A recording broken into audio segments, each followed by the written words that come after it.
हाय सांग 30 day shopping challenge आज हूँ डे नंबर 4।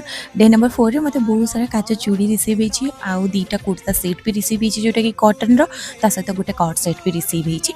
आपण मैंने भावुवे कि एत सारा काच चूड़ी मुझे करी कौन आर मु लॉन्ग वीडियो बनैबी आ लॉन्ग वीडियो बनैबार भी बहुत गुड़े कारण अच्छी जिते मुझे लॉन्ग वीडियो पोस्ट करी ना स्टोरी रे तार लिंक देदेवी आपण मैंने चेकआउट करेंगे। जदि मो यूट्यूब चैनल जानी ना मो लिंक ना बायो रे मिल जाए आपण मैंने चेकआउट करेंगे। आज जब नुआ अच्छे सब्सक्राइब भी करदे। बहुत ही ब्यूटीफुल ब्यूटीफुल चूड़ी अच्छी जदि आप नबाक चाहते नहीं पारे बट गोटे सैज सब बड़ ने गोटे सैज बड़ ने कंफर्टेबल भी लगे तुटार चांस भी बहुत कम थाए कहीं काच चूड़ी ना बहुत ही नाजुक।